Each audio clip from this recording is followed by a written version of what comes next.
Welcome, everybody. Joe Tarnowski with ECRM, and I have with me Jeff Robbins and Ari Tenenbaum, co-founders of Instant Biologics, which is the maker of instant plant food. Now, they're RangeMe Premium members. They've been regulars at ECRM sessions. So we're going to talk a little bit about their company, their products, and their experience with both platforms. So, Jeff, Ari, thank you so much for joining me. And to start off, can you give us an overview of your company, the products, and your market distribution?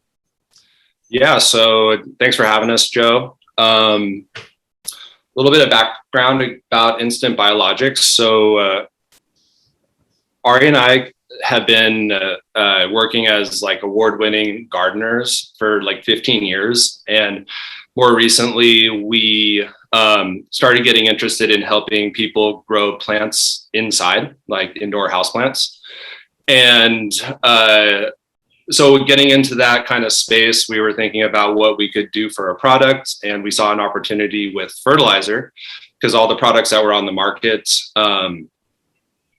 they were hard to use. They involved like complicated instructions, measuring, mixing, they were messy. And all the good products were liquid. So they're like heavy to ship, expensive, and created a lot of carbon. And so Instant Biologics was born to create a concentrated effervescent tablet fertilizer that solved all the problems of the complicated instructions and reduced carbon footprint and costs for delivery to the consumer. And so we have a fertilizer product, and we're also exploring the same technology for other applications for products for not only plants, but also pets, people, and environmental products like soaps. Gotcha. So it sounds like it's really made for someone like me who has very little experience in having plants and keeping them alive. Would that be the case? Who's your target customer? I mean, this one of the really great things about this product is that it's great for everyone. I mean, like our kids love to use it because it's fun. They just drop a tablet in water. They get to see the bubbles. It's great for parents like us. Like we're super busy. When I want to fertilize my plants, I just pop a tablet in a cup of water, feed my plants, and it's done like that. And also people who are living in apartments don't have a lot of space. They just want something that's really small and convenient that they can keep, you know, in a pantry or a cupboard or something like that. So I think it's got applications to a really wide audience. But really anyone who has any houseplants, this is a great fit for them. So the products themselves, tell me how do you use them? They come in packaged with a couple of tablets.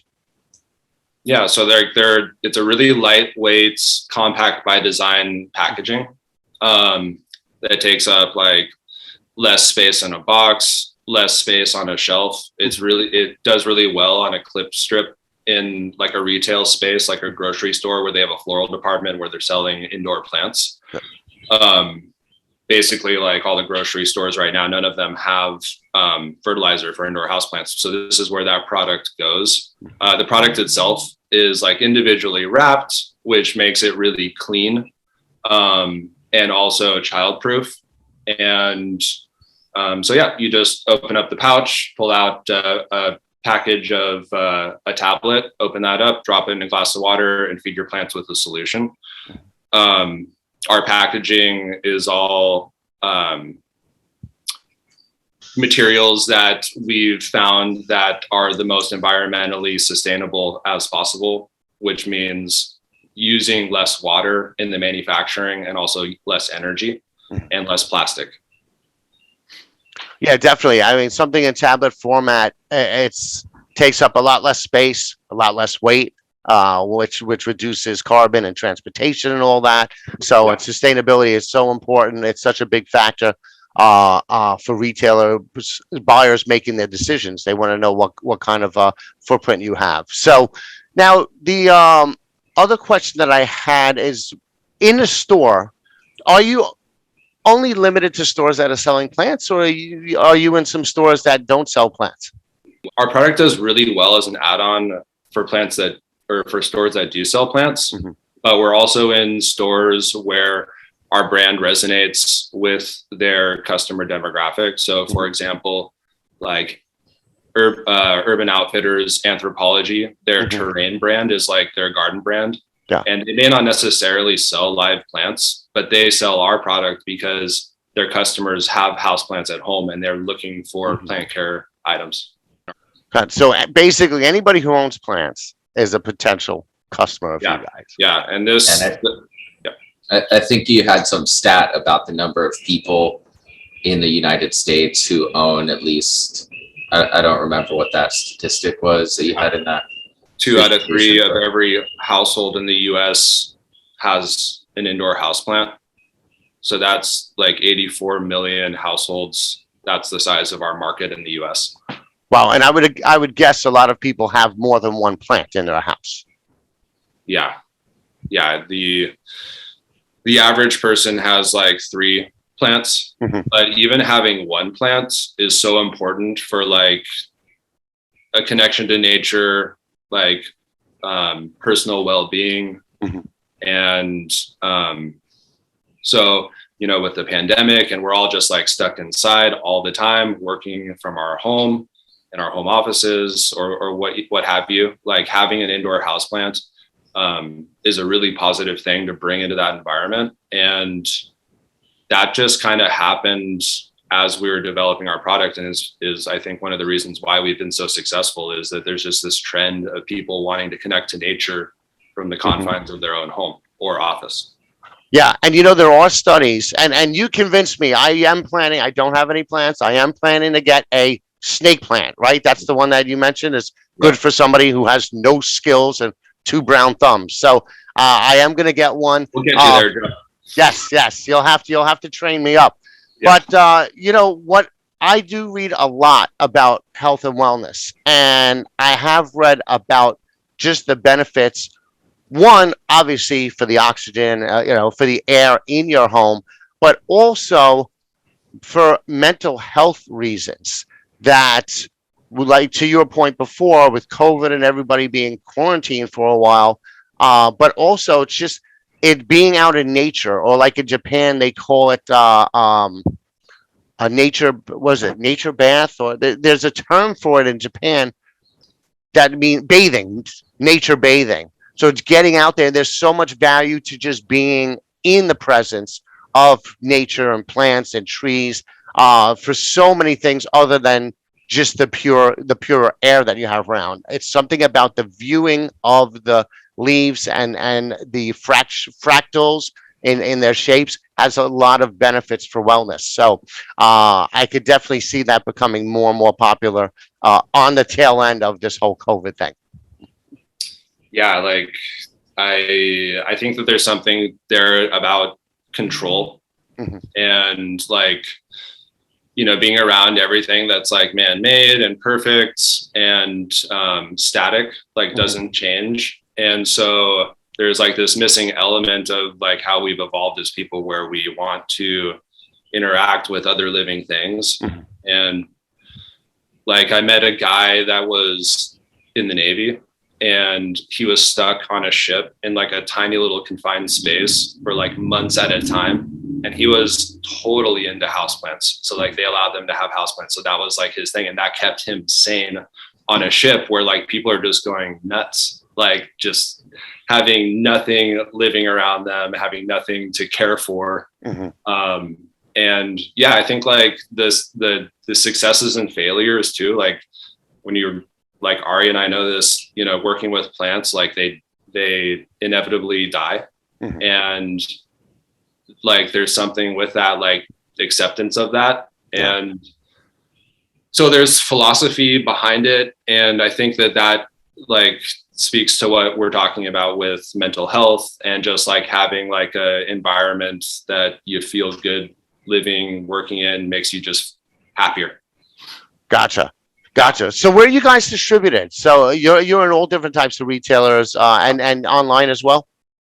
Yeah, so we have not been picked up by like a distribution company for like grocery stores yet, but we are in a number of large retail chains that are household names that you're familiar with.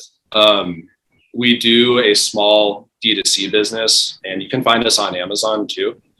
But I think one of our strengths with like distribution is we utilize a 3PL service, like one of these software companies that's come out in the last few years that make it really efficient to process orders, to get them shipped quickly, and delivered on time, like to the customer, whether it's the actual end user or to a store or to a large retail chain's distribution warehouse. And so, the 3PL technology that's come out, so you don't have to have your own in-house warehouse. I think that's something that's like evolving and current, and we utilize that. It's been really good for us.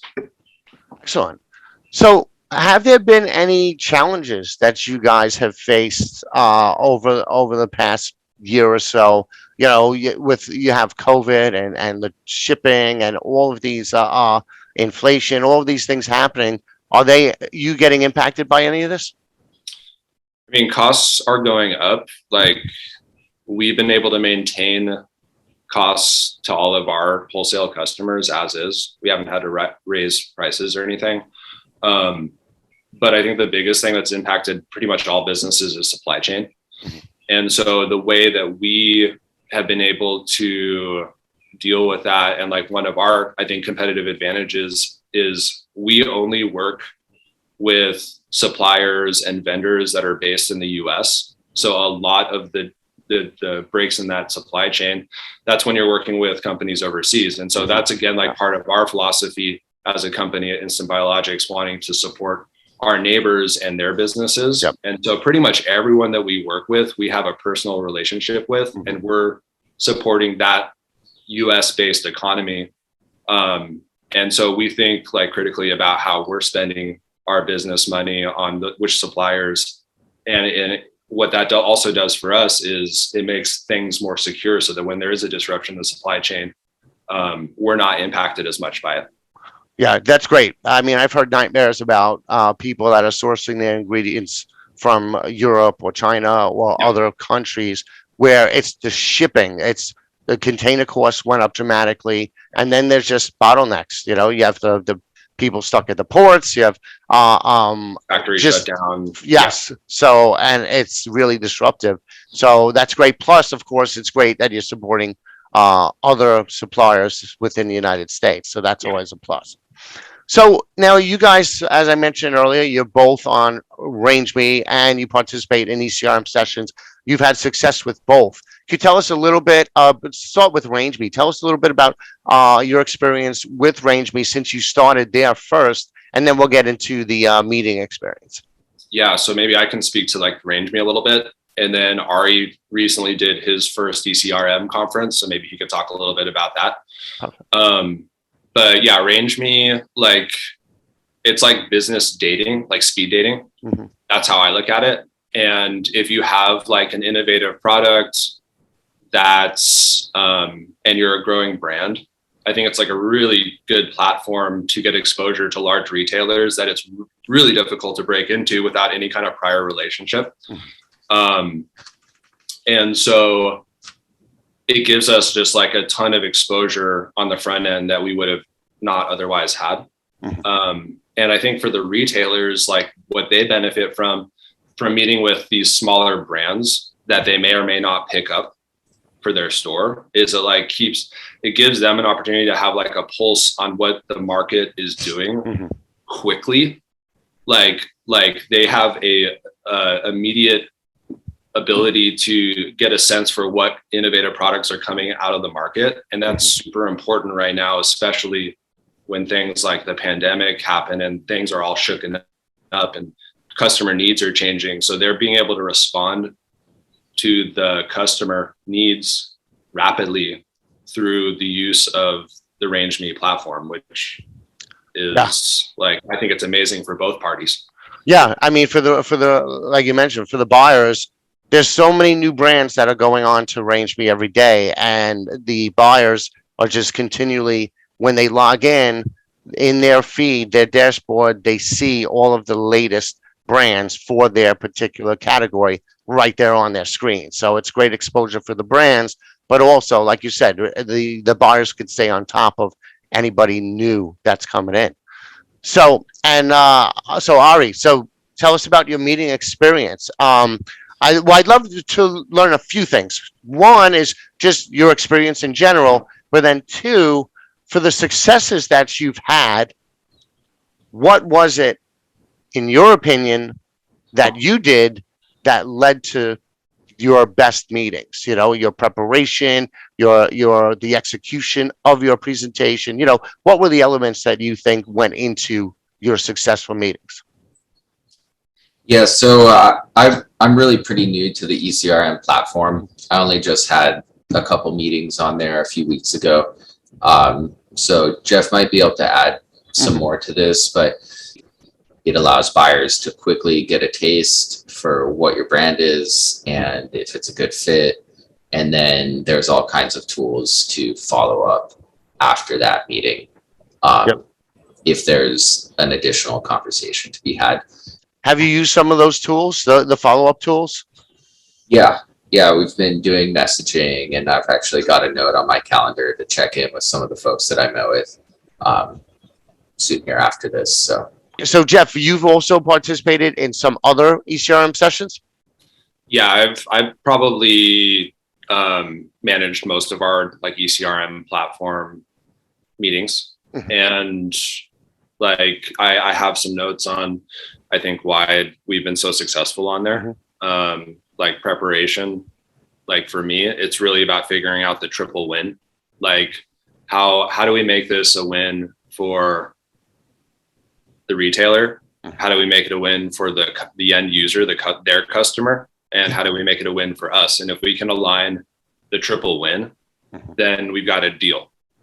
And that's my approach to the preparation.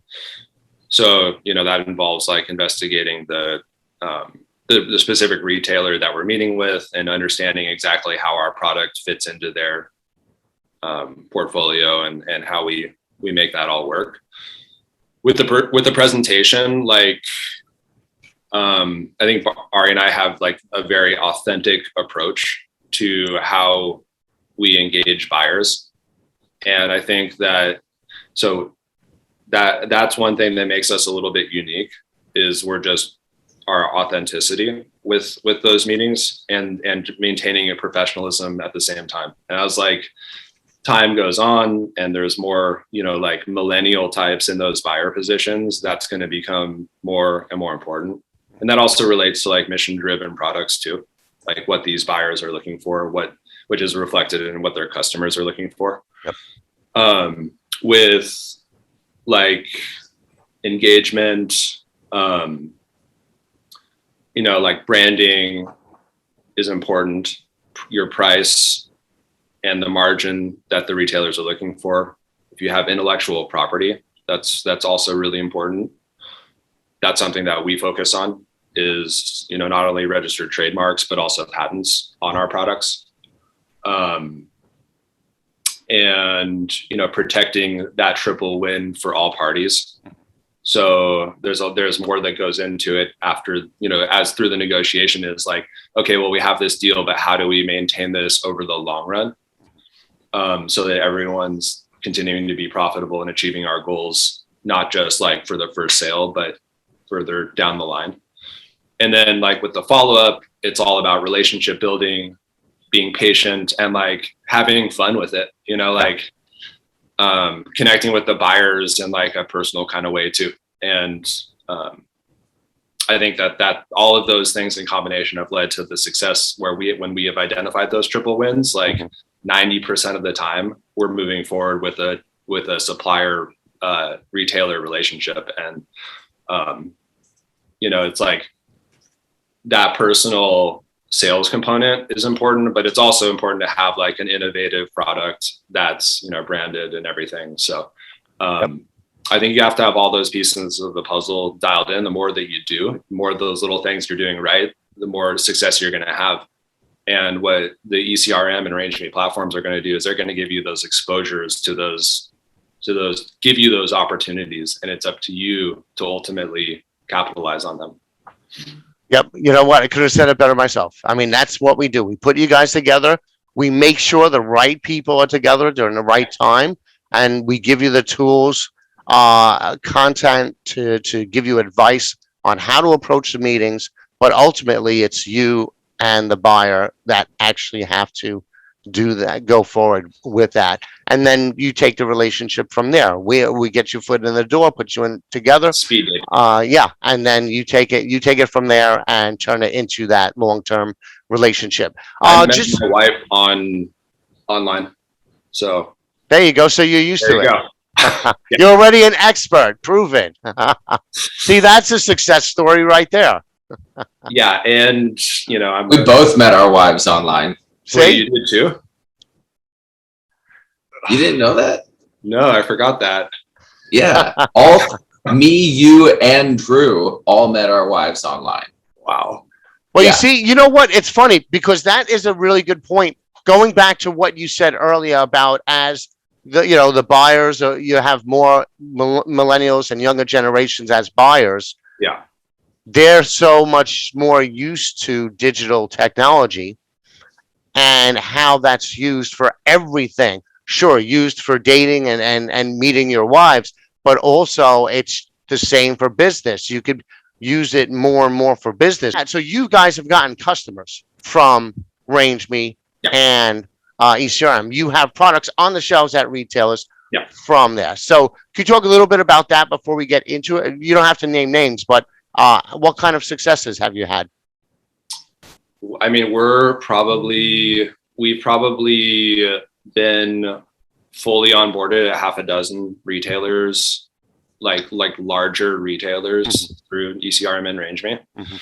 And we're probably in the process of onboarding at another half a dozen.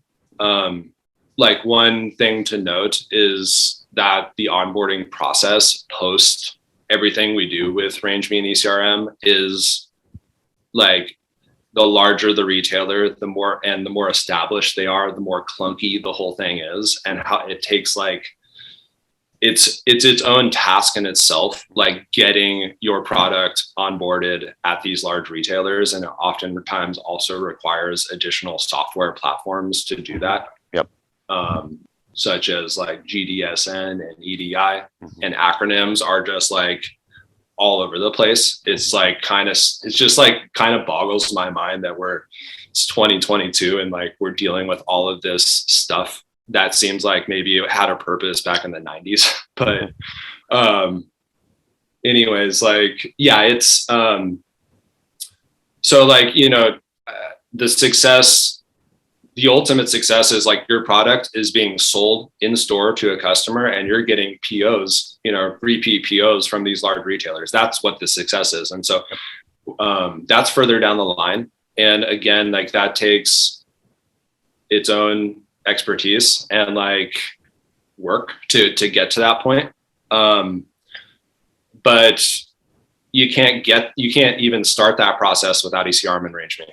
And so that's what the role is with this particular platform, is just getting that process started. And financially, what like actually selling our product and getting a repeat POs from big buyers that funds new innovations for this tablet, waterless tablet technology that we've got, and it allows us to grow. And so when you have like a sustainability mission as part of what you're doing, it grows that. And so, we're basically trying to have as much environmental impact while also being a for-profit business, and, growing like a green economy. And so, I think that's where we are with this in this process is like the RangeMe has been a really good thing for getting exposure to the big buyers and kicking off the process. Yeah, that's great. And we often say it's once you get the deal, that's when the work really begins. Yeah. That's where it's like, okay, You're getting on the shelf. Now your role is to get the product off the shelf and into the consumer's basket. So there's a lot tied in. You mentioned EDI. You're correct. There are a lot of larger retailers that actually require you have to be EDI compliant. Sometimes they won't even take a meeting unless you have EDI capabilities. So Right. it's very important. And every retailer is different. Some you'll onboard in a few months, some it'll be 18 months. It Yep. can range depending on the size of the retailer, their processes. So it's it's important to keep that. That's a good thing to keep in mind for any new brands that might be listening to this, is that the process is different from retailer to retailer. If you're dealing with a small chain, boom, they can put you through and get you on the shelf really quick. Yeah. Other ones, you have to wait till their reviews. It may be annually, it may be twice a year. So it varies. So you just have people have to just keep that in mind. So with that, just virtual technology in general, how has that impacted both of you outside of finding your wives, but just in business in general? How has virtual impacted your day to day, and where do you see it going in the future? You want to take that, Ari? You want me to jump in? Yeah. I mean, obviously, we're spending a lot more time working from home offices, which has been really good. Like, we're commuting less. I mean, the traffic here in San Diego is can get pretty crazy, and it's, I think, just over the last couple of years, being able to have meetings like this with you was it's a total game changer.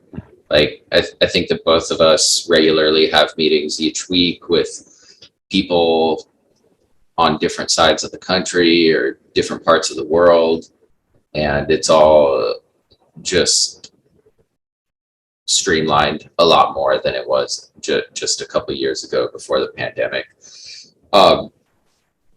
There's also just a lot of new tools for small brands like us. ECRM and RangeMe has been good for making those connections with the larger retailers. One thing that really comes up again and again, both for suppliers and for buyers, is the time savings. You're able to just accomplish so much more, whether it's doing meetings at one of our sessions or on your own. Just the time savings and not having to spend so much time traveling in the front and back end of the meeting. You could just crank them out one after another. Not to mention the cost savings of not having to travel and do hotels. I think there's something that is really like important about that in-person meeting, but all the other BS that you need to do to get to that point where you have that final handshake or whatever, or hash out of exactly what's going to happen. All of that stuff can be done digitally now. And like, we love that reduces travel time for us. It makes it so that we can get all the front end stuff done with like way more volume of buyers in a much smaller amount of time. And so then when we get to the final stage, it's nice to have that, like, it's not a chore anymore. It's like you get to travel, you can have a beer or a coffee with like who you're, meeting with, and like work out that final part and have that face to face. And it's like that, and you look forward to that part of it, because everything else has been accomplished in a much more efficient way. When you're traveling all the time, it sucks to go on that final trip, Yep. But yeah, no, you nailed it. You hit it right on the head. I mean, that's what I'm hearing a lot from buyers is, they're going to use virtual for the intros to meet with the new vendors. And then as the relationships progress and the discussions become more complex, that's when they'll do the in-person. Yeah. So like you said, you can have that chat, where you learn more about each other, you have a little fun, and then you do those more complex conversations. Yeah, it worked. Look, we're both married and now we have children, and we're it worked there. So why not make it work in business? Yeah. Yeah. So what's next for Instant Biologics? That you could talk about, that you could share. Yeah, like, you mean all of our top secret plans? Yes. We have like a number of products in that are patent pending. And I think for us, it's like, creating a larger portfolio of product offerings, like first in the plant space, because that's another thing that retailers are looking for. Like when they know that it's going to be a large investment to onboard you, to get you to be able to sell your products at their store, it's the same whether you have 1 SKU or 100 SKUs. And our feedback is like, we want you guys to have more SKUs of this type of product. And so we're listening to that. Mm-hmm. And, we're talking with like category specific buyers in the gardening space or the floral where indoor houseplants are. And so our immediate development is like more products related to that, which is like, biopesticidal products for like indoor pest control in a eco-friendly way, and microbial products for plants to build healthy plant soil.